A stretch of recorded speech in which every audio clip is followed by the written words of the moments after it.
Hey guys, Matt, IronTrap Garage, and today is finally the day. After us getting 1,000 million questions and us being quiet about it, the Ardun for the 33.3 window is done. So Ron and Ron Jr. have been working for quite a while on the engine, and there's been a ton of hurdles with getting the engine from me finding it at a state auction in unknown condition.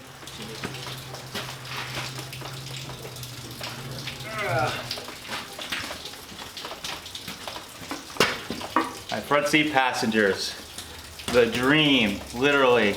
Everybody wants a set of these. Can't believe.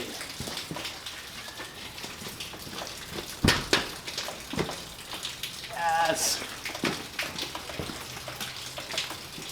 To making a complete running blown Ardun engine out of it, which is no small feat even on a normal set of heads. So we're gonna run over to Ron's hobby shop, pick up the engine. We're gonna spend the day there just hanging out and talking about the engine. I'm gonna finally get to see the engine run. I've got a couple little sneak peek videos through text message, but we're gonna actually get to fire the engine, run it, get a quick education on some of the little details about it. And most importantly, Ron and I are gonna talk about what was done to the engine, some of the hurdles it took to get the engine running, and then the significance of the heads that I found and the history that they were able to uncover about the Ardun heads that I found and is now my complete engine. So we're gonna jump in the truck, drive about 4 hours north to Connecticut, and go to flathead speed heaven.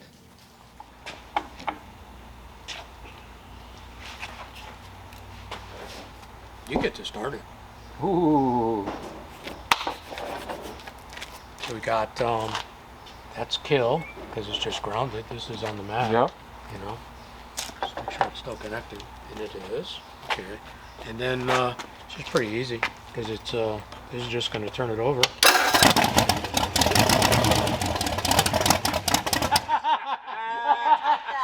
It'll just turn it over a little bit there, yeah.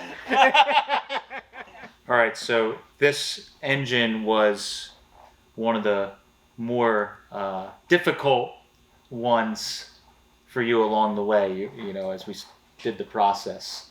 Do you want to talk about a little bit of the stuff, maybe, I don't know, from back to front, the modifications or changes or things you had to do to overcome making this an engine that is usable again? Well, pretty much what you started with was a pair of heads that were complete, that have had a very, very, very hard life. It was surprising how worn out the heads were, what damage that there was on those heads. One example is the valve guides.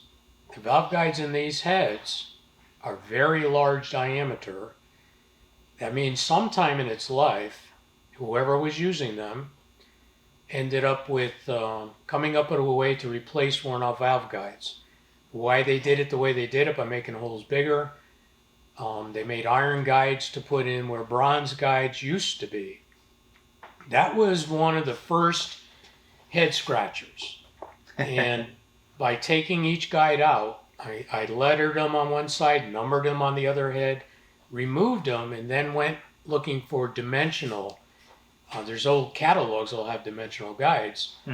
There was nothing that came up with this dimension. So at that point, I kept on looking at them, and it looked like they were kind of homemade. And so I had to start with iron and hand make 16 guides to fit 16 holes.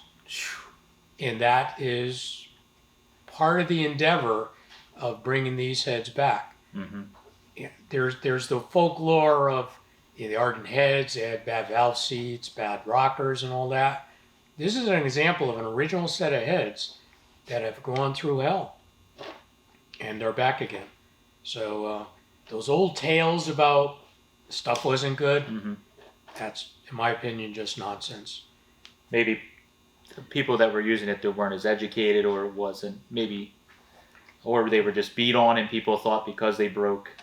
Well, whoever was doing it, they definitely kept running them. No doubt in competition, of which we'll probably never know, but when they wore out the original parts, They went ahead and came up with a way to do it better, or the example being the guides. They came up with a way to fix the guides. So for the on the valve side, how about the valves that are in this versus other heads that you've had experience with? With a is it similar to what you see, or was there something a bit different? On an original Ardun head, it's a 3/8 diameter valve stem. These were at 11/32, which is the same as flathead forward. So whoever did it made the guides for at least the 11/32 valve, which is an improvement. The valve head diameter, intake, exhaust were not changed. Okay. They were more than satisfactory. So they were ahead of the curve on they did better on the valve guide on the valve stem in the ports. So the improvements you have to do that you do to all of your engines after years of experience and a lot of miles, what is the improvements or things you do to the heads, which is very interesting to me watching this from afar, as far as like the oiling and different things you do? Yeah, the oiling was the critical part. Original design was short-lived, realistically, considering a few years.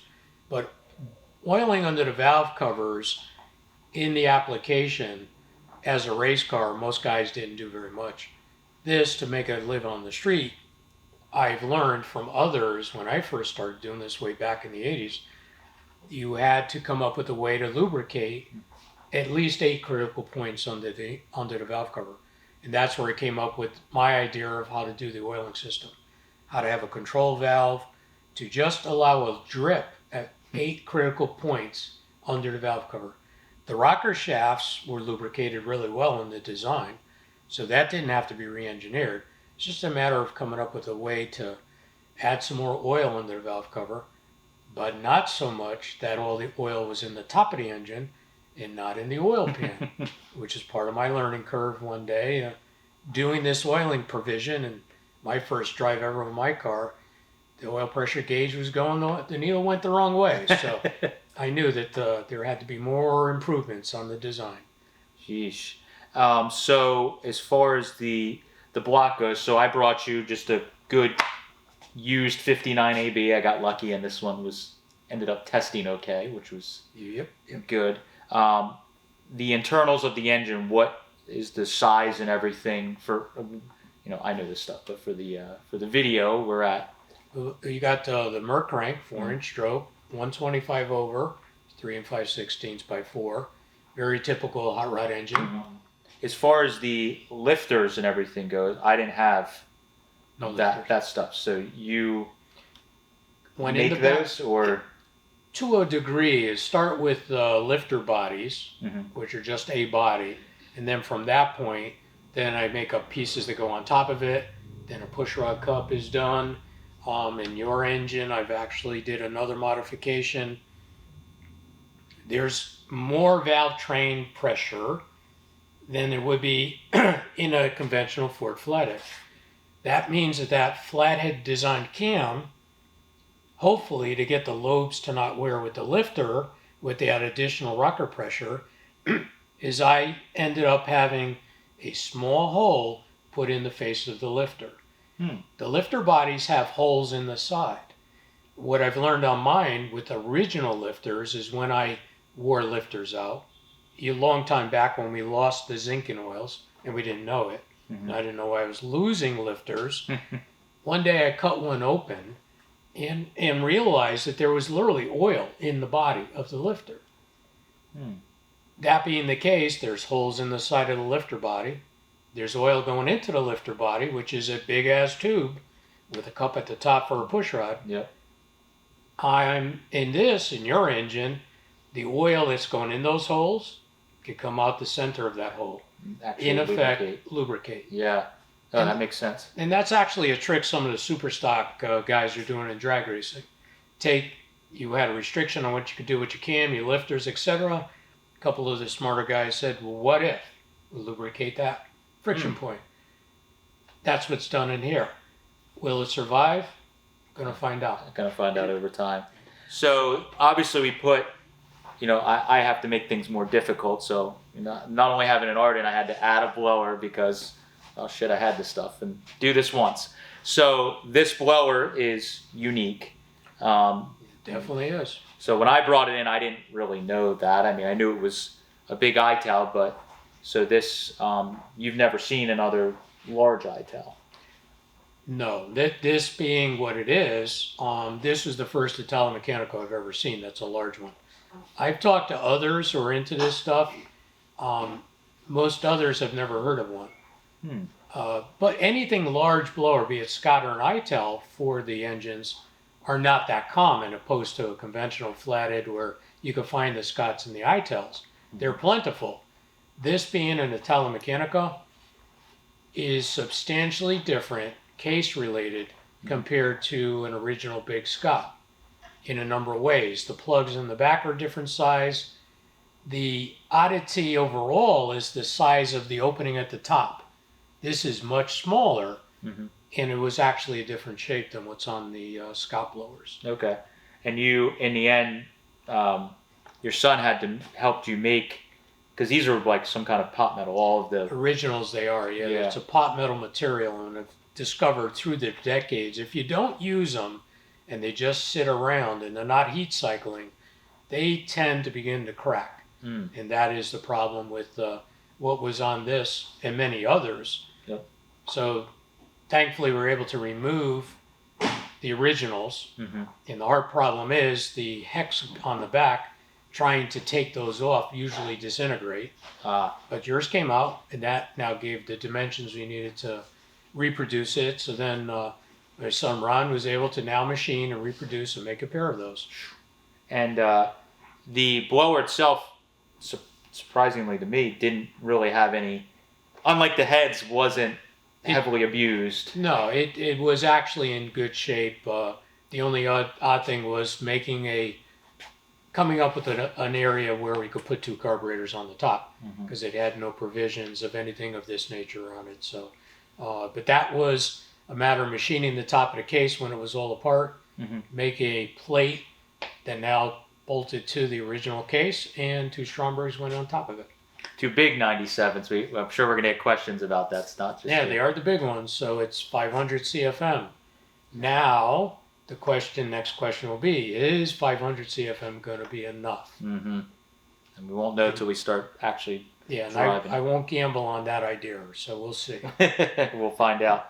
So we talked about it earlier when we first got here a little bit, the grinding marks, and you mentioned how there was no provision for carburetors on here. The grinding marks on the side, you thought the carbs were offset or something originally? The way the top was designed, for no provision to put a carburetor, it was meant to have a tube of some type put on top. And I believe that tube would have come above and then came along the side and then leveled out, and there was your carburetor pad. That could have been for an early 4-barrel. Because as we know, this conversion, these blowers are meant to go in caddies. Yeah. And the caddy would have had a 4-barrel. Right. And the hood's probably low enough that it would need that. To get it to all clear. The caddy intake was very, very low. Very low. Oh, okay. I've had original conversion, the intake valley cover, and the Scott blower from a caddy. That's where I started building the one on my car. So I knew everything was down low, but that had a plate on the top for two 2-barrels, which was, I assumed, okay, that's what you'd have under the hood of your caddy. When I saw this, a light bulb went off and going, well, they didn't put the carb on the top. It had to be on the side. Okay. Interesting. And the intake that we ended up using, so when I dropped all this stuff off, like a typical old car guy, you're looking around in the corners of the shop, I saw this intake sitting on the ground, and I'm like, what's going on with that? So can you tell a little history or background on this this intake, blower intake? Well, the intake originally had a prune case GMC 471 on it. It was a part that was on an engine that was built for Dick LaHaye, who was an NHRA Top Fuel World Champion. I met Dick LaHaye a long time ago because of his wife, Claudia. Laura and I, we had our roadster at Columbus, Ohio. It was a hot rod reunion there. and we're just sitting, hanging out by the Roadster, and Claudia LaHaye came by and saw the car and asked if the Roadster was for sale, and the car's not for sale, wasn't it? But as we chatted, I realized that her husband was Dick LaHaye, and I thought it was really kind of odd. Here's Dick LaHaye. At that time, he was running Top Fuel cars. Team owner, or Larry Dixon, I believe, was the driver at the time. And I was intrigued with Dick LaHaye having anything Ardun related. Yeah. And as time went on, we became friends and realized that not only did he have an Ardun with a blower deal he was working with, but his daily driver was an F1 truck with a supercharged flathead in it. Here's the guy with the ultimate and Hemi nitro engines, Yep. and he has, the granddaddy to him, so to say, as part of his collection. But that is where the intake was done for Dick LaHaye, and as time went on, he didn't do the project any longer. It became available, so now it became available to you. Right. And from that, then my son and I, we came up with an idea to how to make an adapter to go from the 471 to the big telemechanical blower, and where to set it, how to figure out the lengths on the drives, a lot of head scratching, a lot of moving, a lot of center lining. Mm-hmm. And I think I remember it wasn't flat or true on the top, right? It was, you had to do some machining to get it to. Yeah, we did a lot of squaring. It was tipped of touch. So after a lot of fixturing, which was quite a challenge because even the bottom wasn't level enough to do the fixturing. But we spent the time in our old little Bridgeport milling machine to get it all to work out to where it's square and on center and level, so that it does what it's supposed to do. Mm-hmm. And the intake started as an original.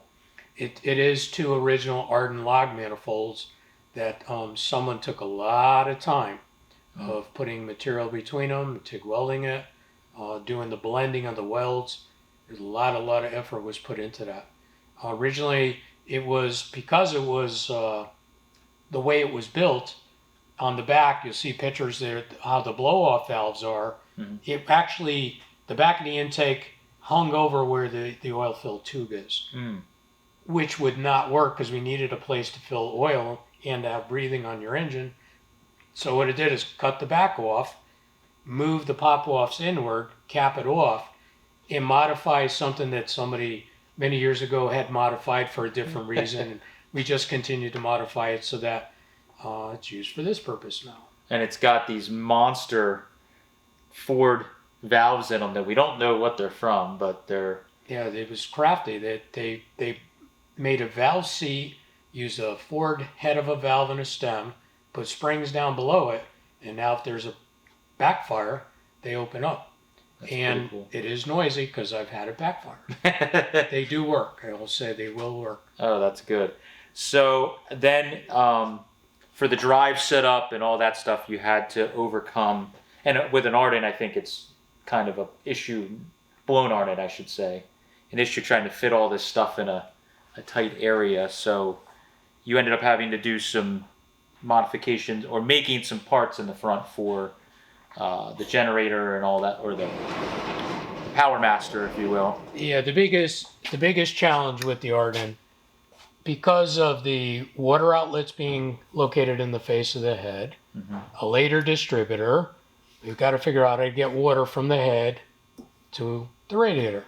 So we have to come up with design and pancake water outlets. Yep.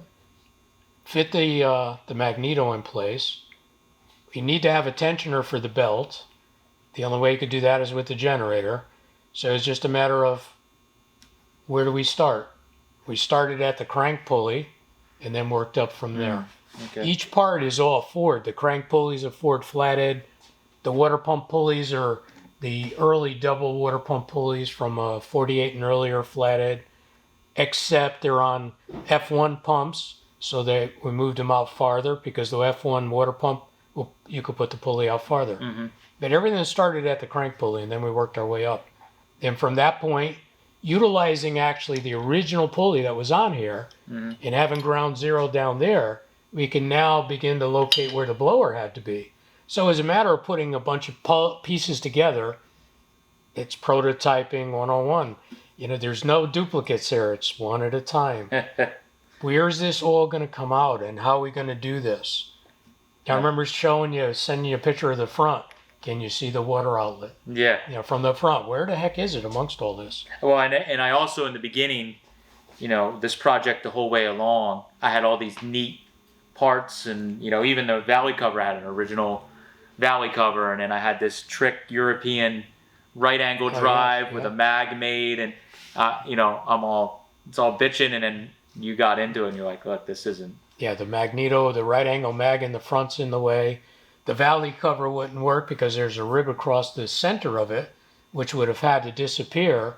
It has a mount on the front to put a generator, but the generator couldn't go there. Mm-hmm. The valley cover literally has an extension that goes forward that gives us an area to put a block to begin to design something so that the power gen now could be utilized adjustable, not up and down, but on an angle. Right. And just to put that on and off, it's a challenge to do the belting, to get it where it's not looking too far out, still has enough wrap to actually do what it has to do. So even the power, well, I ordered the, and that was another thing. I had like an original old chrome generator, you know, all nerdy stuff, and you're like, that's not going to work. So the shorty power gen you had to modify. Yeah, the back wall was hitting the blower, so it took the original back rear cover off and made a very, very, very thin one, and that gave us maybe an eighth of an inch there. Yeah, it's tight. Yeah, everything on this is just right. But I like that it tucks in kind of behind the blower, so it's not out, you know, sticking out, because it's a lot more compact. All right, so the history of these heads. So I think this engine in general has been so difficult for us because we're always posting what's going on with our projects and every little detail. And this one I've been quiet because you've been working on it, and you know, we always get comments, and we found. I saw the writing, but you found the history. You actually tracked it down. So these heads, I saw there was a Speedomotive, you know, stamped on the one head, and I could kind of see a C or something, but I didn't look any further into it. And then you got and started digging into it. You called me one day, and you're like, "Do you ever see this? Do you know?" So what did you track down through the time you've had these and been working on them? What did you track down about these particular heads? So when we come to the history of Ardun heads, what I would consider, what would be the iconic heads? We know the first set was on Duntov's Allard. That to us would be the most iconic set. But then there was Clem and Don, CT. Those two guys figured out how to develop the Ardun heads into what became history. They're iconic. These particular heads, as Matt had mentioned, we can make out where the word Speedomotive's there, and then there's some other lettering there. With a magnifying glass, we could see CTA California is stamped just below the word Speedomotive. It's kind of odd that it would be CTA and was a bit confusing. So to dive a little deeper into this, Speedomotive, with the name Speedomotive on it, was odd for me because I didn't understand why that was there. Well, my wife Laura and we are friends with Jane Teague, which is Al Teague from Land Speed. He's the legend in Land Speed. Al Teague is like the Bill Elliott is of NASCAR.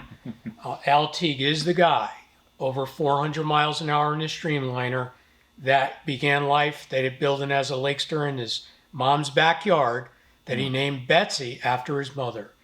Well, Al Teague was sponsored by Speedomotive. Al Teague eventually married his wife, Jane, who's from the family of Speedomotive.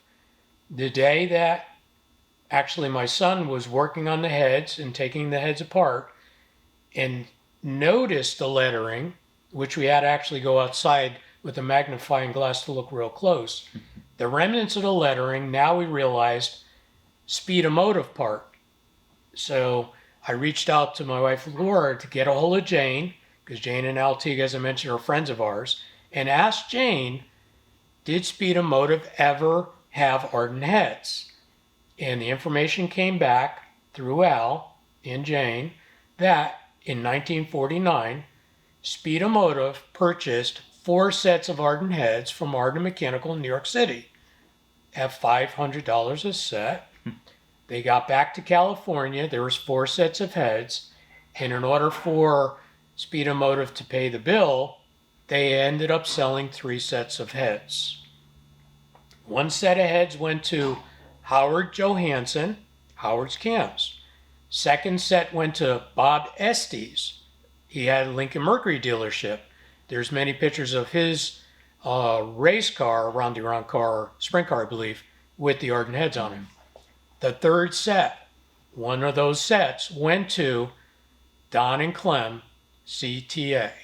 So, underneath these valve covers, we could see the CTA California stampings. These heads, as I mentioned earlier, about the valve guides being worn out, and somebody handmade guides. It's my feelings that this is the first set of heads that CT had to develop the Ardun combination. So that's the history we've developed so far. And this, since we started learning this, I was going through all my Don Montgomery books and all the old magazines, and you see all these photos from that era of cars that CT had, they were running With the Ardun, and it's I can't imagine they had more than 1 set for a long time. Well, in the end, the understanding I had at the end, when Ardun Mechanical went out of business, the remnants of the heads that were still in stock were purchased by 2 companies. One was the Granatelli brothers, Grancor, and the other was CT. That was at the end. That was about 1951. But at the folklore, like about Granatelli, the Grancor brothers, I don't know, how did they market them? It was a word of mouth. Where did they go? But obviously, a few hundred sets went someplace. And in my opinion, if ever, this is the second most iconic set. Wow.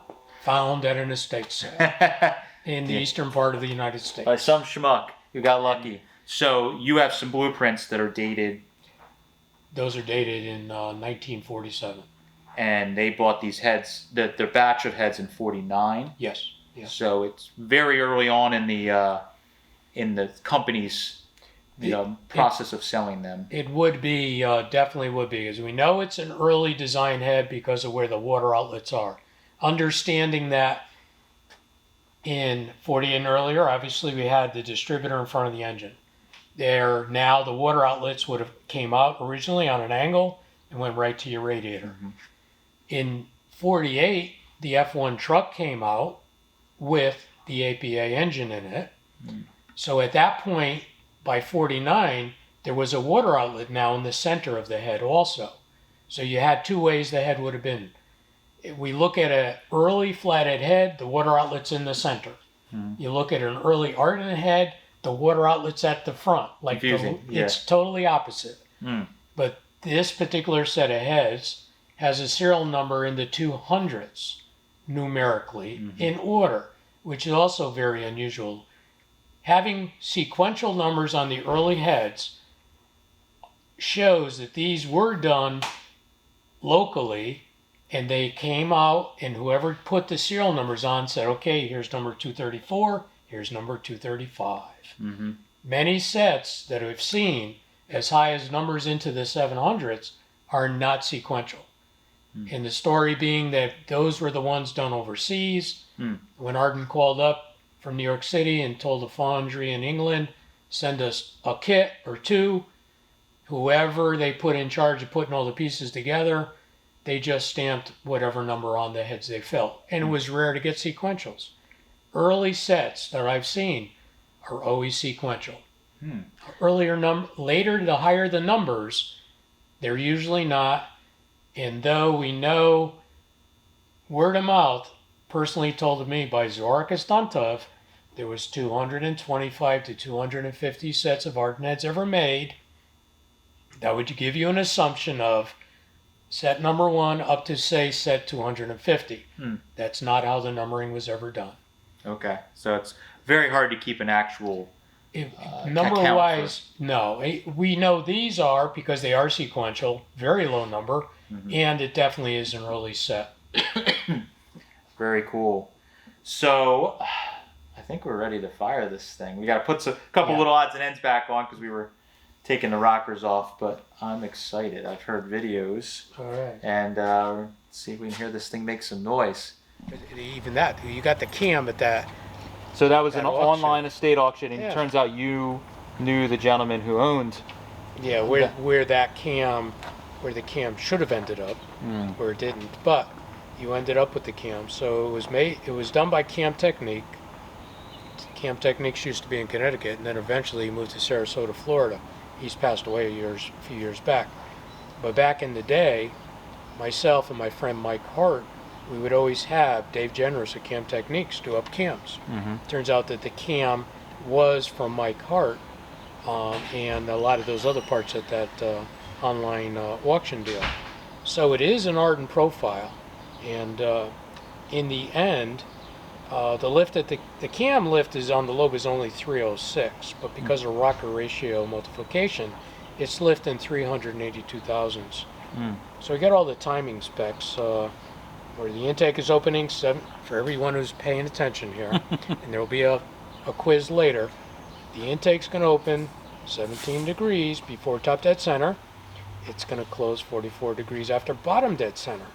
The exhaust is opening 57 degrees before bottom dead center, and it's closing 9 at top dead center.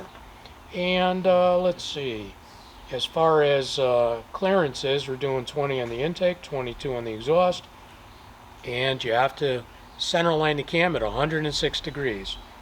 And that means you don't just put the cam and the cam gear in the engine and bolt it all up. You have to change the cam timing. Now, how do you do that on a flathead or an Ardun? Going to leave everybody with that question because I'm not going to answer it. It's a long process. Very long. Long and tedious. So There was no specs. It wasn't like you had a cam card for this. You had to kind of. I actually have used the same exact cam, so I had the cam card on this. All right, never mind. Yes. That's awesome. Yeah, that's how we were able to figure it out. But this wasn't like I've heard of them starting with 32 camshafts as a starting point. This was from new, or was this a regrind? This was reprofiled. Oh, okay. Yeah, there's a reprofiled APA core, which we've done all the time. That's one reason why I've modified your lifters so that there's oil propagating to the friction points. You get to start it. Ooh. So we got that's kill because it's just grounded. This is on the mat. Yep. You know, just make sure it's still connected, and it is. Okay. And then it's just pretty easy because it's this is just going to turn it over.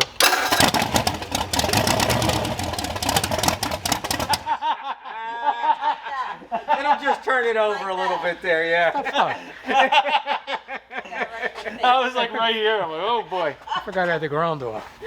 All right, so that you don't even have to bring it back because it'll just be. So we don't have to turn the fuel. I was going to be my question before it fired right in my face. I normally turn it on. This makes me feel better because it's all the stupid shit we do every fucking day. And it's like we're idiots. It happens to even the best people. All right, cool. So you don't have to turn the fuel on. No, once it's lit off. Well, you know, I always prime it anyway. You can put it on to make sure you got fuel in the fuel bowls. You'll hear it on the pump. Yep.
wanted to run. Whoa!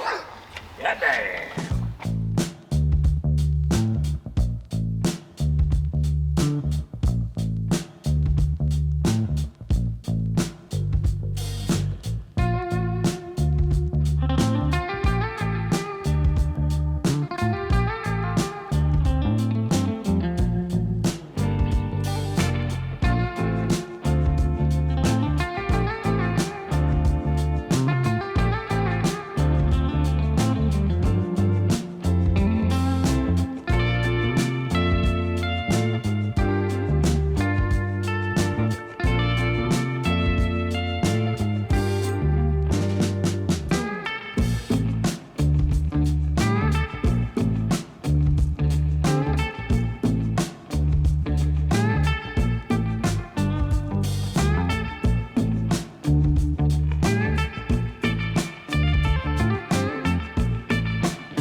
All right, so last night, Steve, Mike, and myself got the engine unloaded. It was a very long day. As I mentioned in the intro, it's about a 4-hour drive for us to get up to Connecticut to where Ron's hobby shop is. And we got home probably 11:30 at night. 11:30.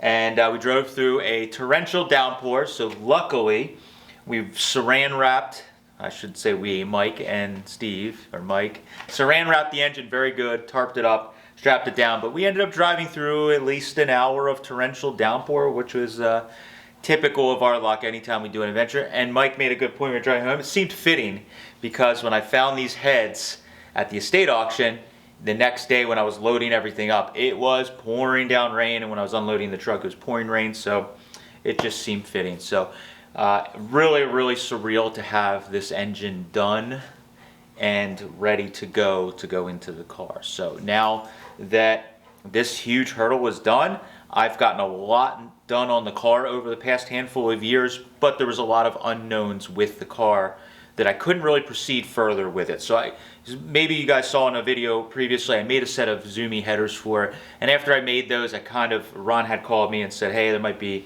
some clearance issues with an oil drain on it, and I kind of stopped and didn't want to make the other side because I didn't want to have to redo both sets of headers. So there was some stuff that I needed to wait on. The firewall was the big thing. With having some of the oil fittings and the water block-offs in the back, there's some stack up that I didn't know exactly, and I wanted to build the firewall with the actual engine in the car.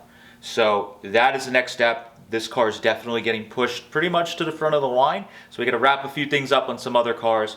I'm going to be focusing on that car because really, other than getting a rear built for it, it's all on me. I have to do metal work, get everything working, and then we get to wire the car, plumb it, do all that kind of stuff, and get it at least in burnout ready mode for the for the streets, and we'll see where it goes from there. How we finish the car, I don't know yet, but huge hurdle.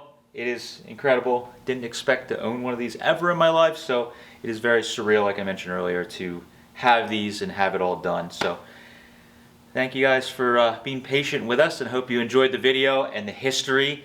You guys know that we're nuts about the history of hot rodding, and that piece of it is just like really the cherry on top, that we not only have original set of Ardun heads and an ITAL blower, we have set that are very, very significant to the history of hot rodding. So thank you guys for following along. Let me know what you think down below of how this thing sounds. I'd love to hear it. Thanks guys. Catch you later.